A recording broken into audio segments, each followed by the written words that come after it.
the broader theme of regulatory framework for doing business in Portugal and India, navigating opportunities and challenges. I am Pranshu Singh, Senior Associate at Hammurabi and Solomon Partners, New Delhi, India, and it's my privilege to moderate this insightful discussion on two of the world's rapidly emerging markets, India and Portugal. Today's session features an esteemed panel of legal experts who brings a wealth of knowledge on the key factors shaping business growth and success in both the respective jurisdiction. They are offering valuable insights into regulatory frameworks, trade policies, taxation, corporate governance, and cross-border compliance issues, ensuring a well-rounded discussion on the challenges and strategic considerations that are necessary for businesses looking to enter and expand in both the jurisdictions. Allow me to introduce our distinguished speakers for today. We have Ms. Susana Amaral Ramos, partner Alcides Martins Bandeira Samos and Associados, Portugal. We have Ms. Shweta Bharti, managing partner Hammurabi and Solomon Partners, India. We have Mr. João Sobral, associate Alcides Martins, Portugal. We have Mr. Jyoti Kumar Chaudhary, partner Hammurabi and Solomon Partners, India. Now, I would please request Ms. Shweta Bharti kindly introduce our firm to our speakers. Over to you, ma'am. Hi, good afternoon, everyone. Thank you so much, Pranshu, for this kind introduction. And good morning to all the people listening to us from Portugal, and good afternoon. So, Hammurabi and Solomon Partners is almost a full-service law firm. It was, in fact, set up in 2001. And since then, we have been focusing on various areas of practice. The key areas of practice that we focus on are litigation and arbitration, insolvency and bankruptcy, white-collar crimes, succession planning and advisory, corporate and M&A, real estate, public policy and regulatory law support, data protection, and compliance-related laws. We are about 100 plus members, and we have 16 partners. Our offices are in New York as well as in Ranchi. These are, with respect to the session that we are having today, is in relation to the foreign direct investment and the challenges around the investments into India. So our foreign direct investments, in fact, they excel in the structuring of the FDI in India, firms, businesses, and venture capital funds. While some sectors, we, in fact, mandate government approvals, I think in today's time, most of the sectors have become automatic. So we'll discuss and deliberate upon that a little bit more when we talk about it in the session. And we also focus a lot with respect to, FDI in India and the overseas direct investment as well, including the vital financing avenues for businesses who are seeking growth in different countries with limited capital. So we provide end-to-end legal assistance, we provide tax structuring, regulatory advice, FDI structuring, turnkey assistance through the life cycle of a company, regulatory approvals, documentation, governance framework, policies, compliances, due diligences. The approvals in relation to the government route, the greenfield and brownfield investments, FEMA and RBI related compliances, corporate finance, project finance, restructuring related advisory, as well as real estate, closely with the regulatory authorities like SEBI, like a facilitation portal, the Competition Commission of India. And we also assist in terms of filing applications for regulatory approval, registrations, ongoing compliances, and we also advise with respect to the regulatory framework around transactional matters under the Companies Act, under the limited liability companies, the foreign direct investments, Reserve Bank of India related issues, or foreign exchange management act related issues, and foreign trade policy related issues. We have also conducted compounding proceedings before the Reserve Bank of India for violations under the FEMA laws. We have assisted and guided the organizations with respect of setting up of liaison office, branch office, project office for the foreign companies. We have, in fact, represented several overseas investors also with respect to their investments in India and startups. And so I think the list of work that we have done is long. There is a lot that is also, far as the introduction of the firm is concerned. I'll stop here. Thank you so much, Pranshu. Thank you, Ms. Bharti, for that introduction. Now, I would also like to take this opportunity to acknowledge Mr. Pedro Bandeira, partner at Alcides Martins, Portugal, who has played an instrumental role in coordinating and organizing this webinar. Mr. Pedro, may I please invite you to introduce your firm? Thank you, dear colleague Pranshu. Since it is 9:30 a.m. in Lisbon and 3 p.m. in India, I would like to begin by extending a good morning and a good afternoon, respectively, to our clients and friends who are joining us for today's webinar, organized in collaboration between our law firm, AMBS, and Hammurabi and Solomon. AMBS, Alcides, Martins, Bandeira, Simões e Associados, in Portugal language, is a law firm celebrating this year its 30th anniversary. We have a team of approximately 20 lawyers providing legal services across all key areas of law. While headquartered in Lisbon, Portugal, in the central of Lisbon, we have an extensive network of partners worldwide, particularly across Europe, where we are part of several legal organizations. Our global reach also extends to America and Asia, is amplified by this new partnership with Hammurabi and Solomon. In fact, a collaboration we take great pride, and I look forward to strengthening further.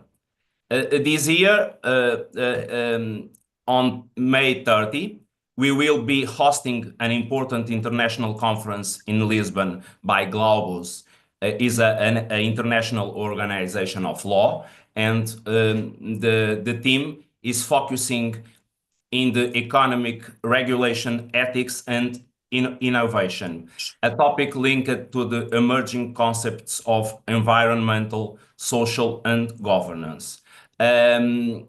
Focus in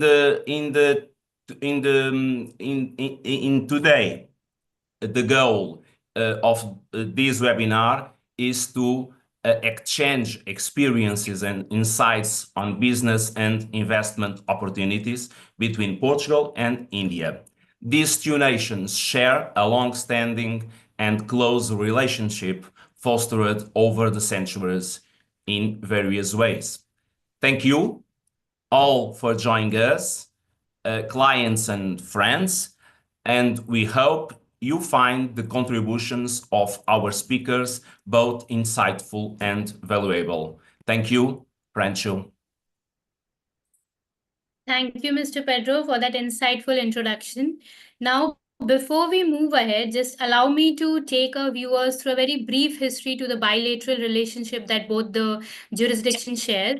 So the historical ties between India and Portugal, it actually dates back over to 500 years to 1498, when the Portuguese explorer Vasco da Gama first arrived in the state of Kerala, now then Calicut, India. They're therefore pioneering a direct sea road between Europe and India. And that's the beginning where Portugal got the direct access to the Indian market.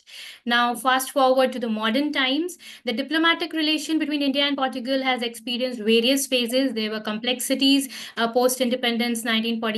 However, both the nations has formally restored their bilateral relationship in 1974. And now it's built on a principle of mutual cooperation and understanding. Today, India and Portugal share a warm and friendly partnership with robust engagement across multiple sectors. Both the countries are maintaining a strong strategic economic ties, particularly in sectors, if I can name few, like renewable energy, technology, infrastructure, and innovation. The collaboration extends to international stage as well, wherein Portugal actively supports India's bid for permanent membership in United Nations Security Council. Both India and Portugal are presenting unparalleled opportunity for global enterprises, where India, with its rapidly growing economy and progressive business, business. Reforms are offering immense potential for Portuguese company looking to set up businesses in new market. Portugal, with its investor-friendly policies and status as a gateway to European Union, serves as a strategic hub for Indian businesses too.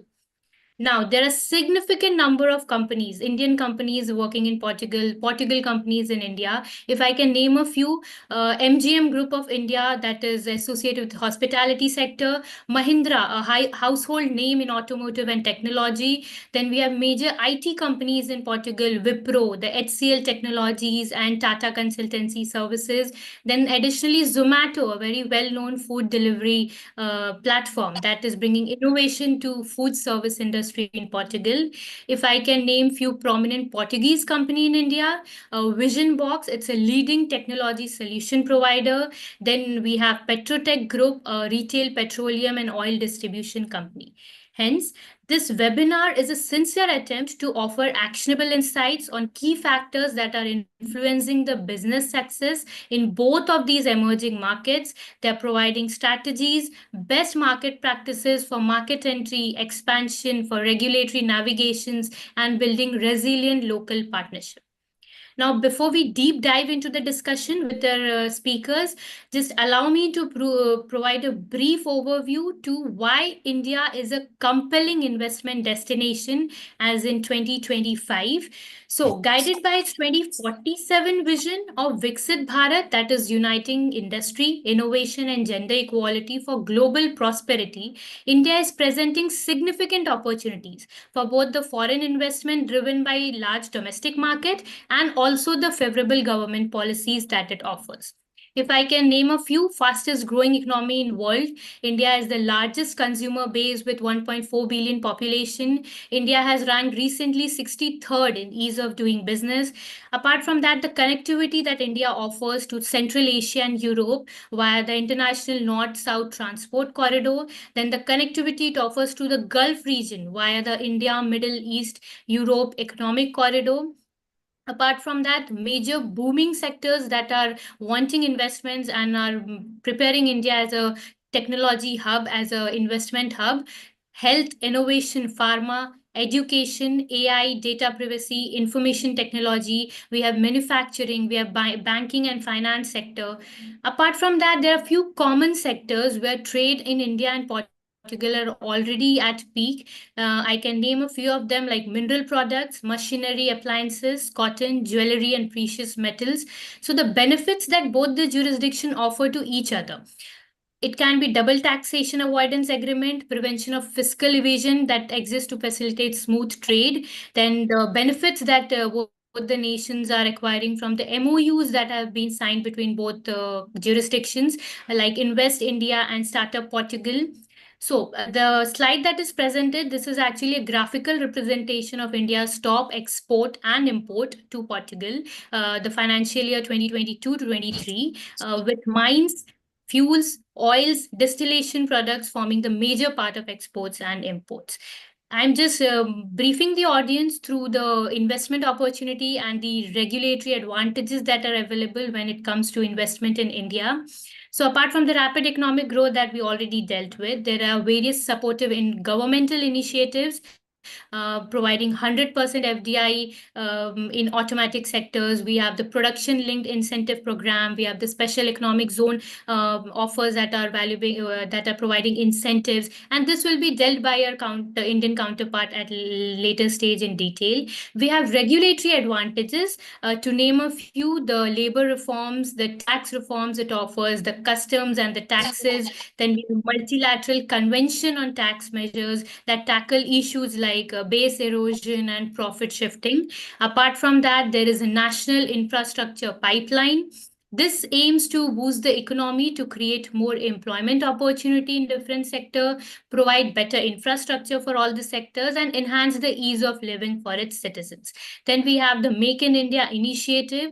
It is aimed aiming to transform India into a global manufacturing hub. It helps in simplification of regulation. It reduces red tapeism and eases in setting up businesses in India. It is clubbed with an initiative of Atmanirbhar Bharat, which aims to make India self-reliant by improving the country's economy through manufacturing, supply, and demand.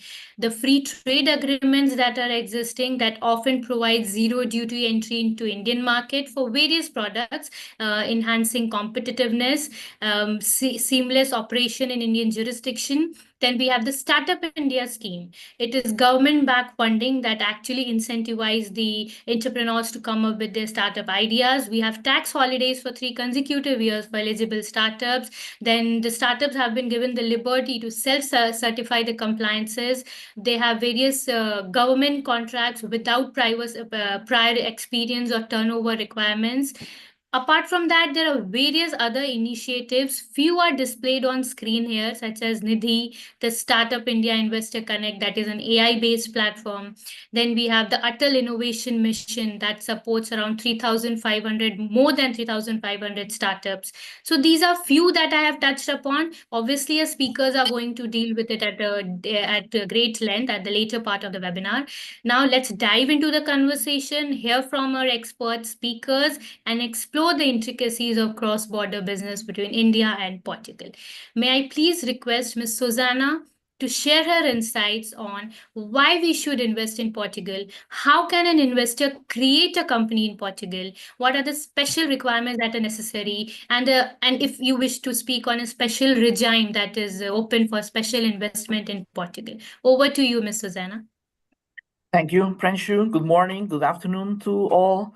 Well, first of all, let me start by saying it is a real pleasure and honor to be co-hosting this webinar with our partners from Hammurabi and Solomon. Thank you for having considered us for this presentation.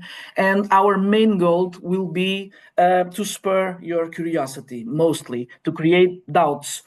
We know that there are many attendants on the other side of the screen with very different interests and objectives. So it would be impossible for us to tailor a presentation that would suit each and every one of you. So our purpose is to give you some basic guidelines. And of course, later on, we'll be more than happy to address any specific question that you might have, either on the topics we will be discussing or some other issues and concerns that you might have. With that said, why should you consider investing in Portugal? Of course, it has been highlighted already. We, Portugal in India, are in a long-term relationship for centuries now. Of course, if you are here, you are already familiar with Portugal and the Portuguese people. Still, we would like to give you some updated information on the key points that might influence your decision. Currently, we are about 10 million people. It's not a lot, but we are talking to the biggest, the most populated country in the world, so there's no way we can impress you. But still, we are 10 million people currently. Of those 10 million, about half is active working force, which is not a lot. We do have an aging pressing issue to address. And also, besides our Portuguese working force, we do have 750,000 foreigners working and residing in Portugal, which I think speaks volumes on how well integrated they are and how well they are received in Portugal. And that allows us to have this big community of foreign people that are always welcome. Although we are only 10 million people, we pride ourselves to be amongst a community of over 265 million people that are linked with this common language. That is the Portuguese, of course, the 5th most spoken language in the world. And that gives us a sense of belonging all over the world, basically in all 5 continents, and also gives us the safety that we know that wherever we go in the world, world will most likely find somebody who speaks our language and who can understand us and who can help us if there is that need. Also, we have a coastline. Our relation to the ocean is well known. We have a coastline of 2,500 kilometers. Along that coast, we now have 9 naval ports, and we do have 5 international airports. Actually, we are in the process of building a new airport that will be completed in, I don't know, maybe a decade or two. And we also are, along with Spain, betting on construing a high-speed railroad that will connect us with Spain, of course, and through Spain to Central Europe. Our relation to the ocean is also enhanced by the 3rd biggest economical exclusive zone in the European Union. It is an enormous resource that actually is not yet being explored to its full potential, but still it is a main resource, and I think it's an investment source that can bring a lot of reward to those who are willing to make that investment. Our economical activities are now based on services. And when I say services, I really mean tourism. Basically, our economy is based, for the better and for the worst, in tourism. We keep receiving all these awards of best destination and best beaches and best food. So people keep coming to see us. They are well received. So actually, nowadays, services and tourism is the base of our economy. Only after comes industry and construction, and actually energy, in particular renewable energy, is growing in Portugal. Is a sector where investments are being made, not only national investments but also foreign investors, and it is a sector with a lot of potential still to grow. Nowadays, the primary sector accounts for only 2%, basically, of our economy. It was the complete opposite maybe 2 generations ago. I think the potential is still there. Sometimes, somewhere along the way, we just lost interest in this kind of activities, but I think there is still some investments to be made in this primary sector in particular. I would like to also to point out that we are a safe country with political and economical stability. We are 7th actually in quality of life to expatriates, and these are data from the United Nations. And this also has consequences. Not only do we have this tourists coming in every single day, but we do also have those 700,000 workers in Portugal. We have also a big community of digital nomads that work and live and reside in Portugal. Our population has, most of them have now college degrees. We do have some of the best colleges in Europe, maybe in the world, mostly in businesses and management courses. And if you come to Portugal, you'll see most of the people will speak to you in English. Most of them, since the coffee shop where you might take your breakfast, into the private services where you might be attending your businesses, everybody will be able to talk to you and relate to you in English.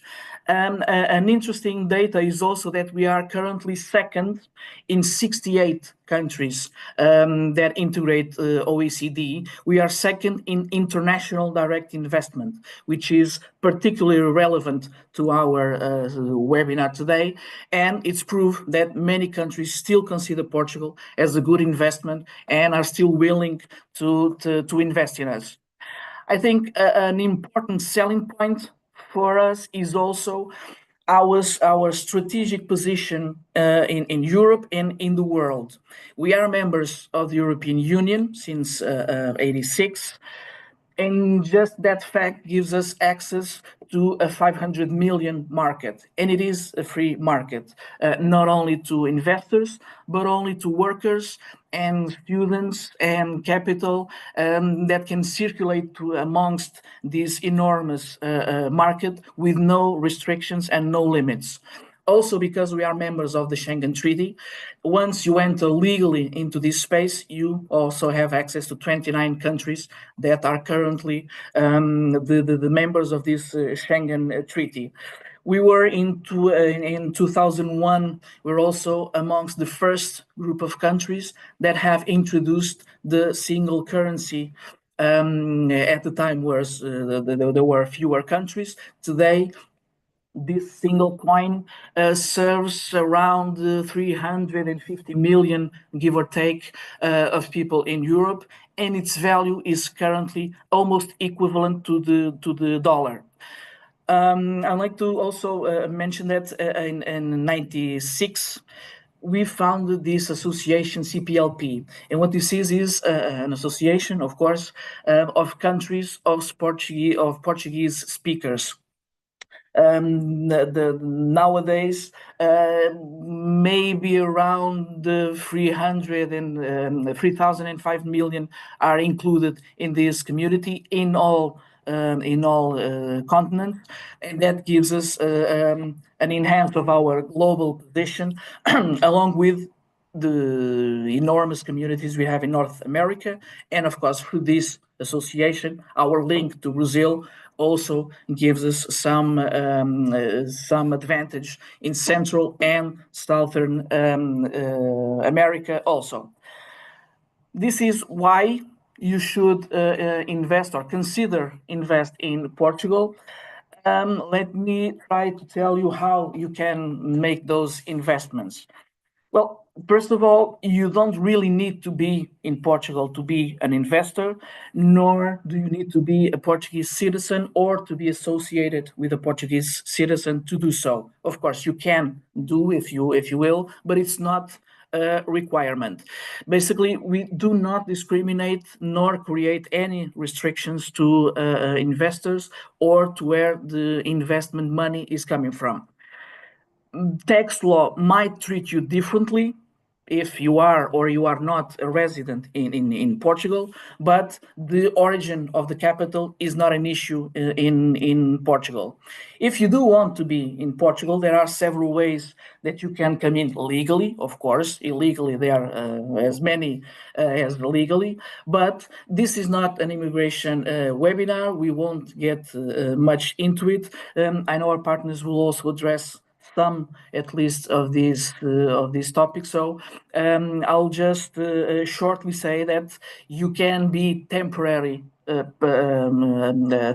resident in Portugal for 2 years.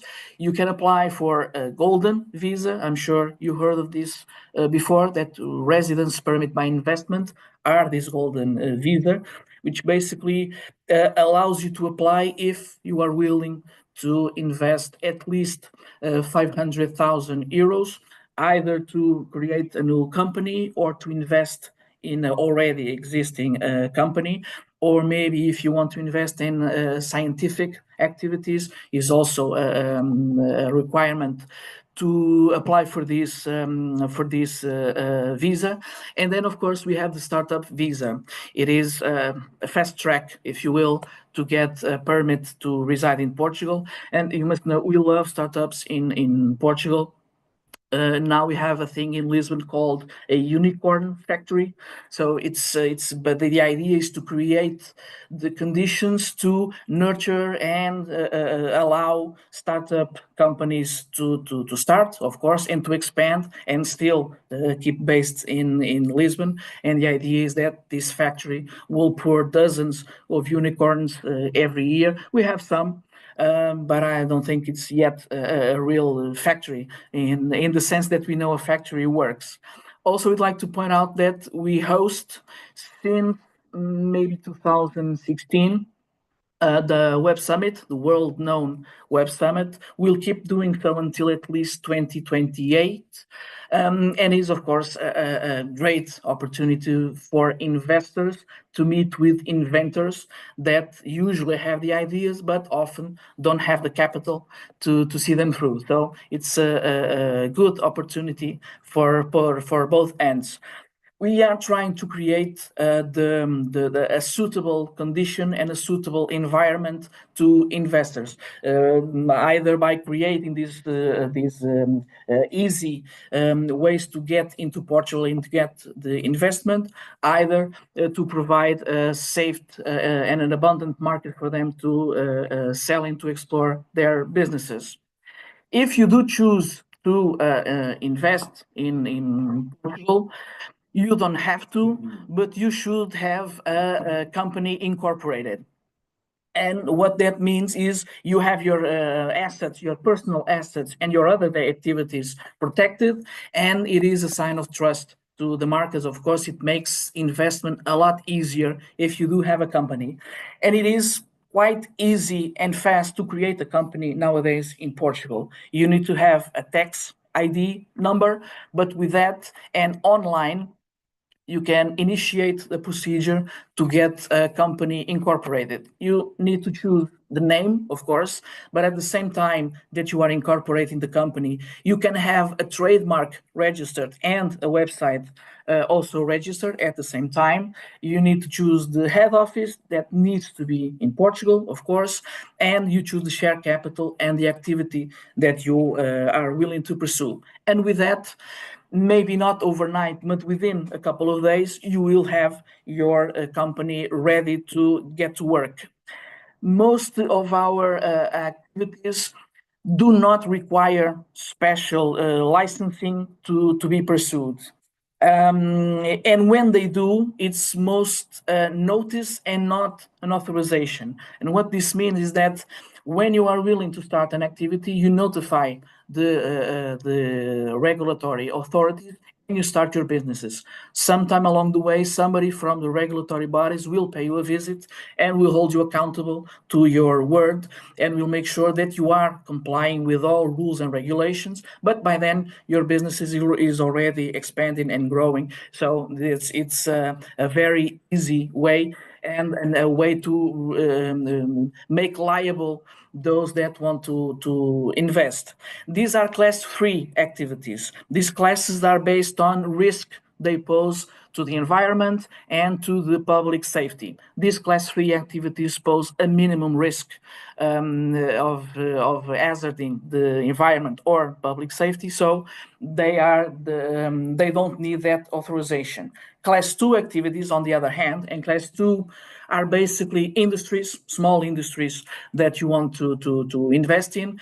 These class 2 activities are also subject to a prior notice only, but with a deadline. And that means that you apply for a license, and if the authorities do not reply neither to grant or to refuse your application, you can start your businesses. And again, sometime along the way, somebody will make sure that you are compliant with all regulations. Class 1 activities, finally, are the most dangerous activities. We are talking about maybe producing energy or waste management or maybe pharmaceutical and chemical industries. That sort of activities do require a prior authorization, but again, it's an online procedure and it's supposed to be a fast procedure that does not stop the investment that you want to make and on the timing that you want to make him. Finally, we do have special projects and special rules for those projects.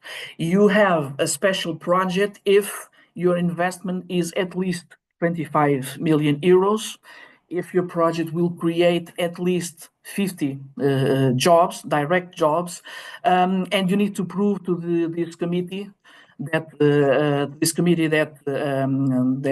evaluates these projects, you need to prove that you are economic viable and environmentally sustainable. This is a very important issue nowadays, and with these kind of projects, it is of the essence that you demonstrate that you are environmentally sustainable.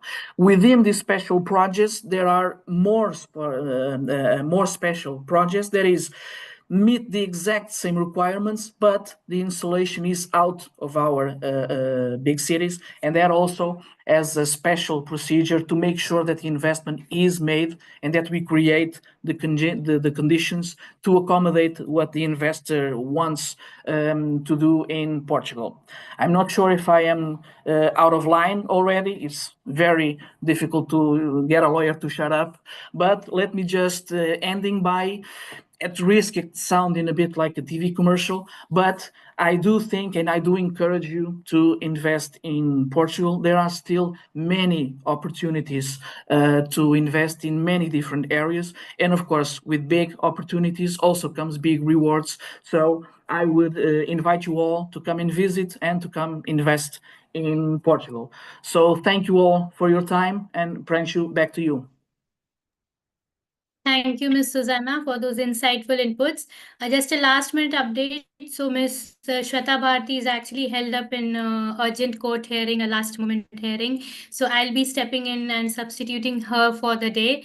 Allow me to just take you through a few of the significant regulatory benefits that are available to the businesses investing in India. And I would also like to touch upon the India-Portugal Startup Hub initiative that I mentioned earlier during my introduction.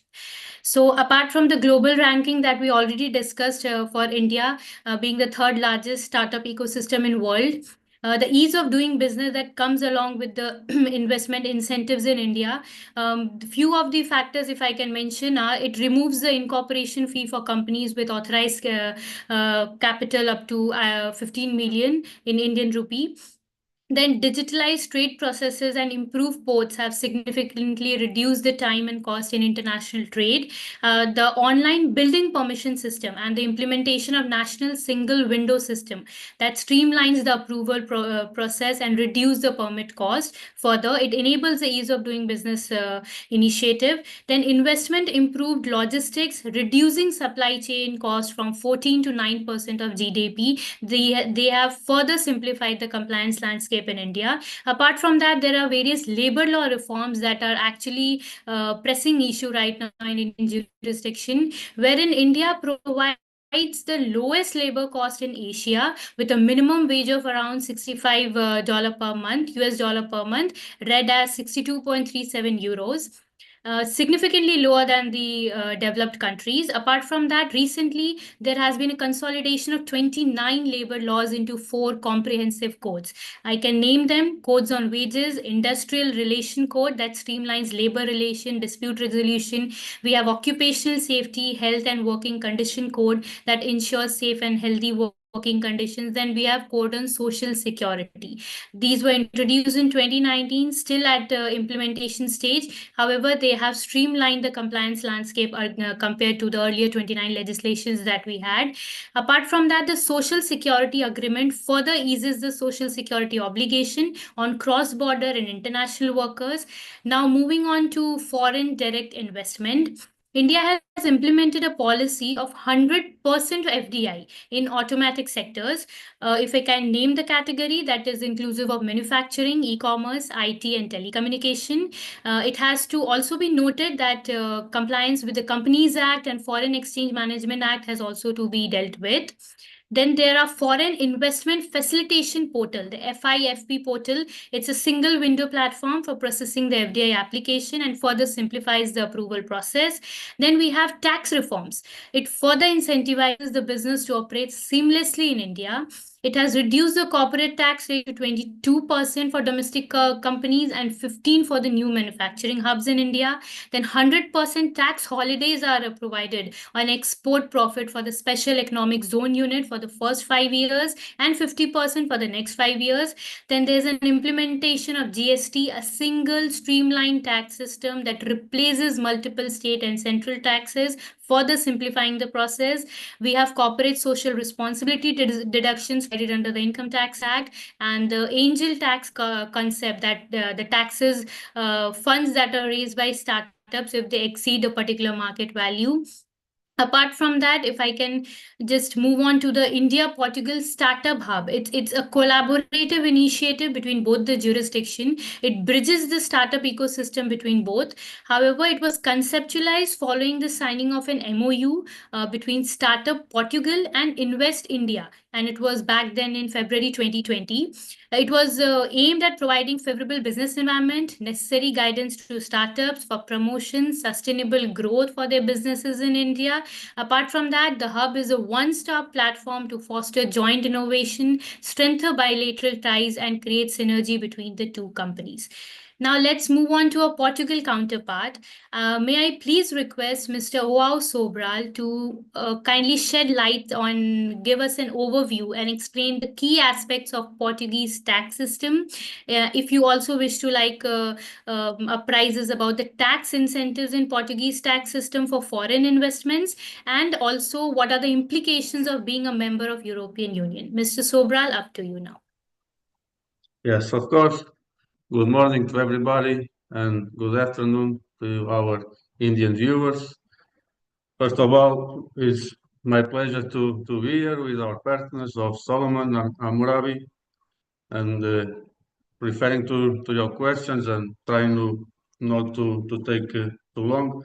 I would also like to give you a brief presentation of the Portuguese tax system. So, first of all, I would like to refer of the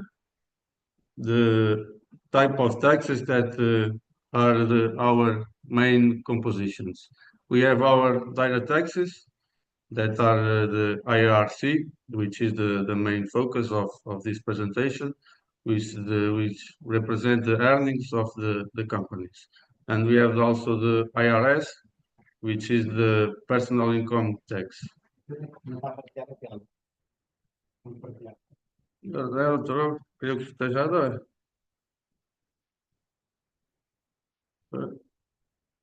Is everything?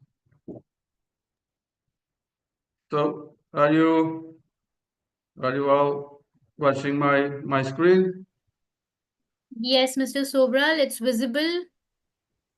Thank You you. may proceed.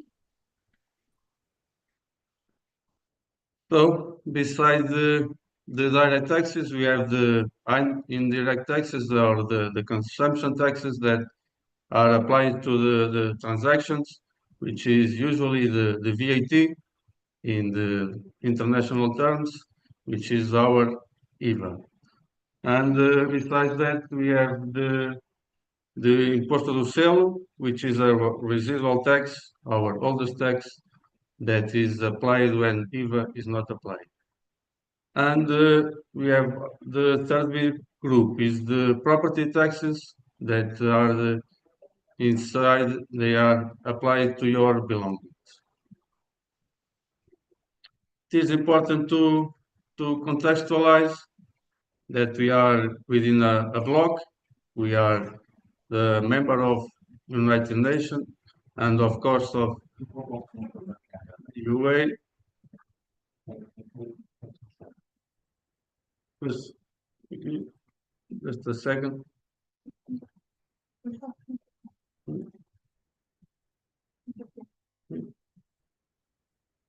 Thank you. Is everything visible for everyone?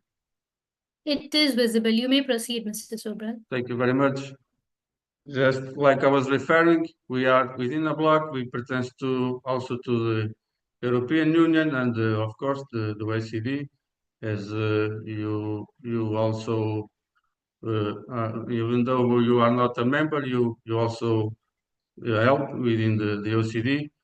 So this represents and means that we have some benefits and some conditions. So we need to apply some of the upper regulations that come from the European Union, but we also have our fiscal sovereignty. So we can implement our own measures and our own tax benefits.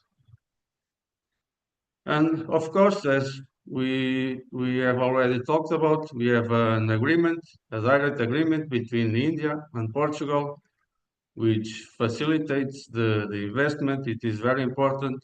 It was signed in 1998, and it was rectified, it was changed and for the better in 2018.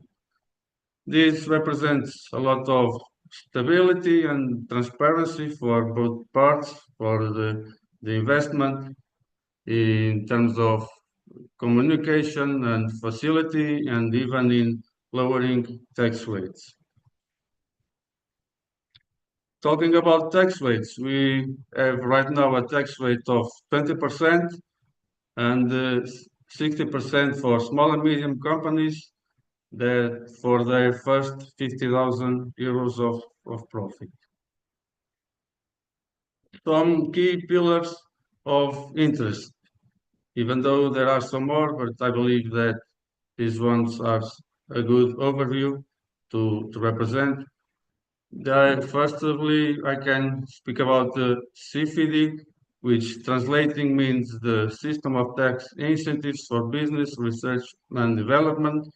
And with this system, you can benefit from a deduction of up to 82.5% if you invest, of course, in research and development. Also, we also have a special regime for investment support tax scheme, in which if you invest in innovation and modernization, you can also benefit with tax deductions that go between 10% and 25%. The difference here is that you will benefit more if you invest in regions with low density. So we are trying also to promote our interior regions. We also have contractual tax benefits that are directly made with our government. In this special case, you need to make an investment of 3 million in minimum, and you can have exemptions of the first taxes that I talked about. You won't pay taxes on your property, on the transactions, and you can have a fiscal discount, a tax break up to 25%.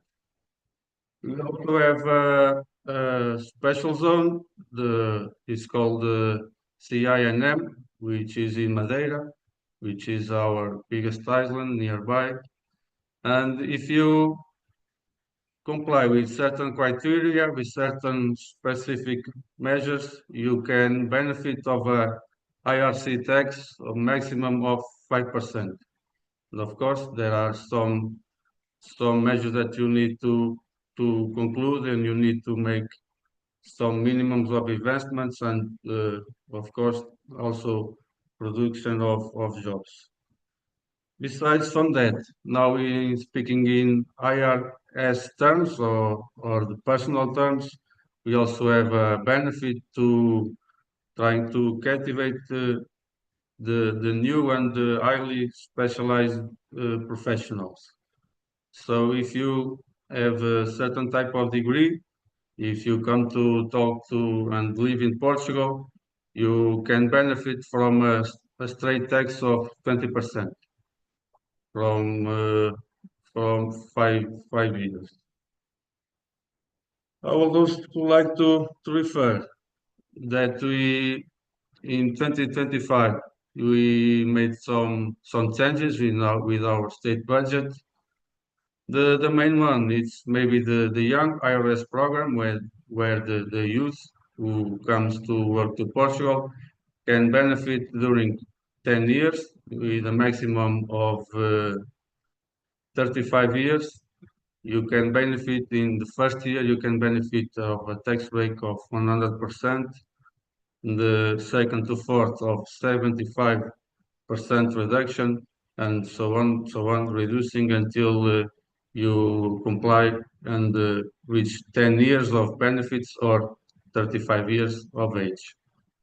There are also some introductions that also like to refer that also are very important in investment, that are the tax rates of performance and productive bonus, where you can give some bonus to your workers and not pay IRS for that. You also have incentives to increase salaries and, of course, to facilitate the production and to stimulate your businesses. Besides from that, we also have an agenda for simplification, which is, of course, very important to people and companies that come from abroad, that, as we all know, the tax system can be sometimes quite complicated and complex.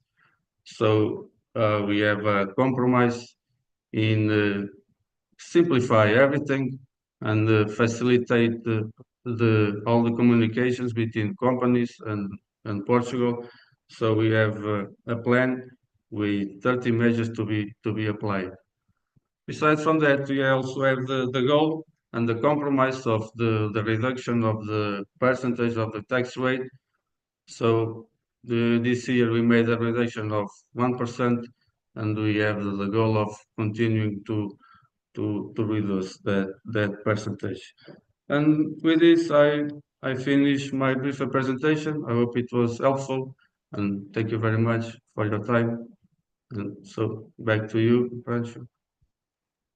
Thank you, Mr. Sobral, for that comprehensive insights into the taxation system of Portugal. Now, may I please move on to our Indian counterpart? May I please request Mr. Jyoti Kumar Chaudhary to shed some insights on the additional regulatory incentives that encourages business to invest in India, and if you may also like to discuss about the key incentive pathway, the visa options that are available for startups looking to establish their operations in Portugal. Mr. Chaudhary, over to you.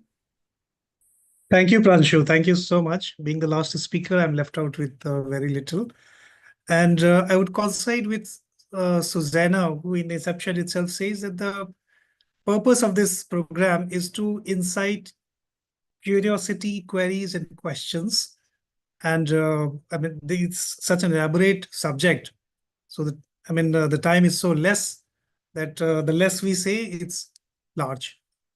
So with that, Kushagra, if you can come to slide 15 and let me first speak about the investment routes that Pranshu has put me to, the question about the investment routes. It's on slide number 15.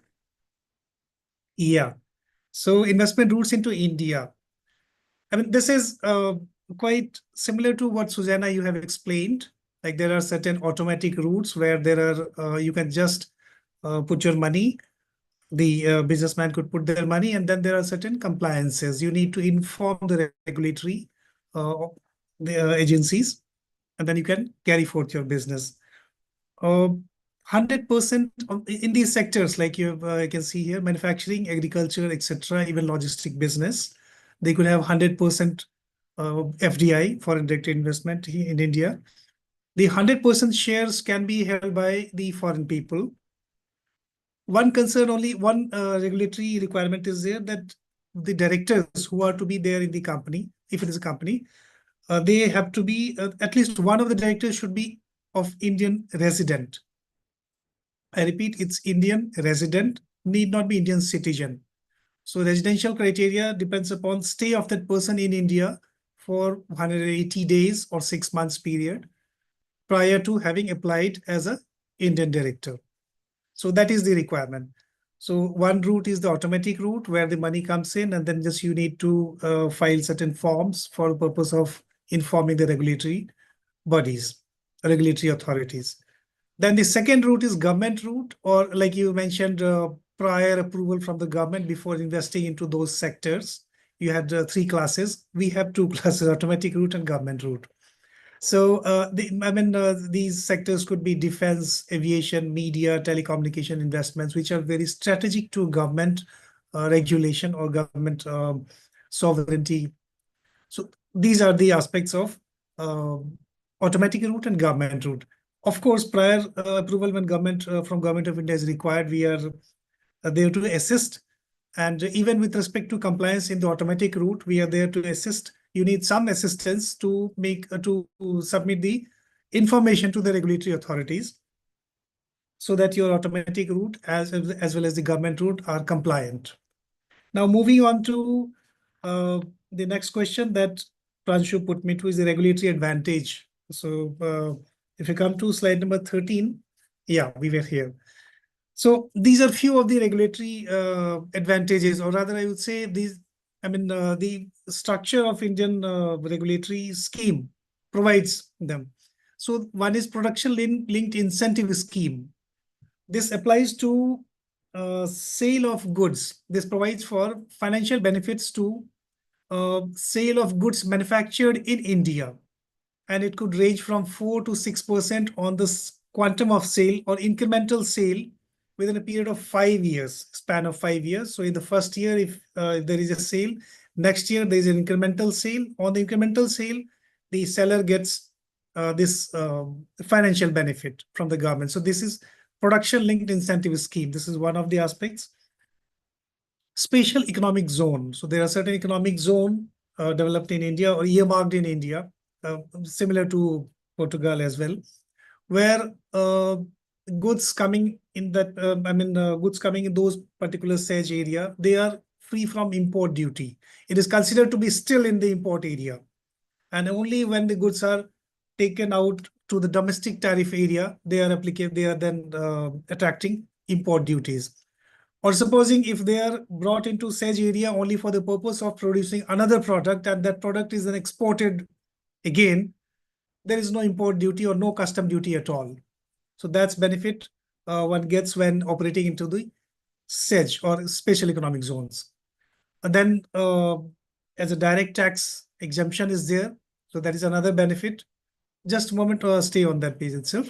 Yeah, the first point in the special economic zone, which is talks about tax exemptions for 5 years. So that is a promotion, or that is an incentive given to the entrepreneurs who are operating in that area. Then, of course, ease regulatory requirement and faster approval, streamlining the process of setting up an operational business. So those are aligned properly. If somebody wants to set up a business in those kinds of SEZ or special economic zones, they are given those kinds of priorities. And yes, a lot of the special economic zones in India. You have heard a lot about Gujarat, which is the state from which our Prime Minister hails from. And Mundra is a very specific port there. Then Gift City in Gujarat, that is another SEZ. Of course, Noida specific special economic zone is there. So and so forth. There are a lot of other economic zones. If we come to direct tax, double taxation avoidance agreement, that is another aspect. You have already talked about that, I think. But then, yes, it helps the government to ensure that the taxation is not avoided or there is no evasion of taxation. And at the same time, it also ensures that whoever is paying tax is not taxed doubly in both the countries. So I believe in Portugal, there is a law that you get exemption or discount of the amount of tax you have already paid outside with the country with which you have a treaty. So to that extent, you get an exemption or benefit of paying lesser tax in Portugal. Similar arrangements here in India as well, because it's a agreement between two countries. Then with respect to implication on import, export, and investment activities. So this is another one activity. In this, of course, so far as FTAs are concerned, free trade agreements, though there may not be direct agreement between India and Portugal, but of course, the agreement with European Union, that is the route by which even Portugal can get advantages with respect to these FTAs. And of course, production linked incentive that I have already discussed in the previous slide, it applies to exports as well. So either you are selling goods into India or then exporting outside. So but then the important part is that the goods being sold should be manufactured in India. That is the condition. Then remission of duties or taxes on exported products. So while the PLI scheme can be one benefit, there is another benefit that if those are exported goods, and it are then again exported, or imported goods, then it are again exported, then the taxes, maybe VAT, or maybe excise or GST, or even import duty if applicable, they are then remissioned to the exporter. So those are the benefits which are available. And then I believe, Pranshu, you also put me to one question with respect to visa options available to Portuguese people or foreign people if they want to come to India. I just presented the two. I mean, Susana, you already talked about starter visa, and yes, tech visa is also there. In India, we have these kinds of visa, business visas. This is available to people who want to come to business tour in India, and it can be valid up to 5 years, and can be extended as well, even beyond that 5 years. And these are applicable for business people coming to India for attending meetings or having discussions with, or having a trade visit. Then project visas. These are available to executing to the experts who are involved in executing power or steel sector projects in India. Duration is 1 year. Extendability is there beyond 1 year. Then research visa. So individuals who want to pursue certain research in India, they can get these kinds of visa, and it is it is for 5 years, extendable as well. Then conference visa, if you want to come down to India to attend some kind of conferences which is organized by government or public sector undertaking, which is part of government or non-government organizations. Having non-government organizations are those which are having philanthropic objectives and all.